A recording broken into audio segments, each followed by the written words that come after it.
Yeah. No, it's disgraceful. And then the other thing that really pisses me off about this game is the media's coverage of the Vikings, because the Vikings are now 8-1.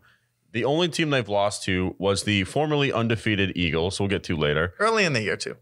Yeah, it was the second week of the season. With a new coach. Exactly.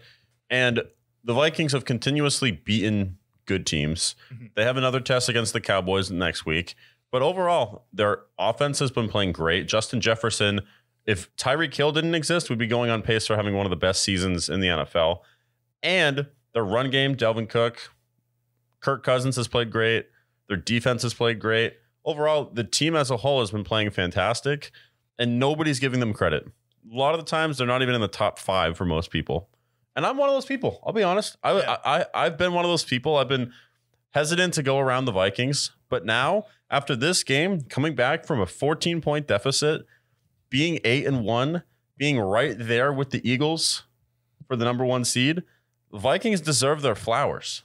Yeah, and I know some people don't like it. The past 3 weeks, I've had the Vikings in my top 5 for this reason. And I was coming from the perspective where everyone who covers the Vikings and is close to that team has said there's a noticeable change in that locker room when you look at the difference between last year with Mike Zimmer and this year with Kevin O'Connell. No disrespect to Mike Zimmer, but sometimes that voice just gets a little old.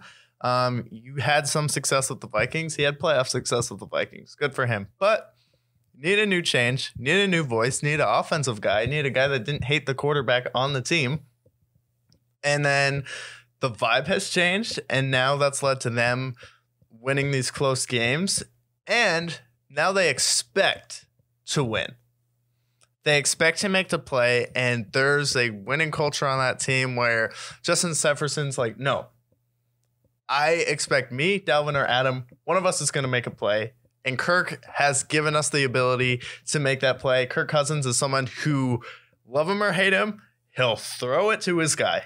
And you saw that with Justin Jefferson. He blindly trusted him, and it pays off when you give it to your best player to make a play. And Patrick Peterson stepping up on defense. He stepped up to make 2 huge interceptions in that game.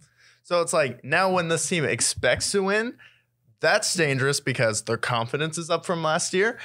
And you made a conference championship with basically a similar roster and Case Keenum at quarterback. And I think everyone can agree Kirk Cousins is twice the quarterback Case Keenum is, and I think he's much better. It's like there's no reason this team shouldn't be competing for at the end. None at all, especially if you have home field advantage in Minnesota, which is an amazing home field advantage, especially because it's like, who do we have really this year in the NFC? It's like the Eagles look vulnerable this week.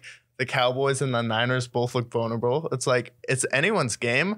And I think the Vikings have the best talent on offense and defense to get it done.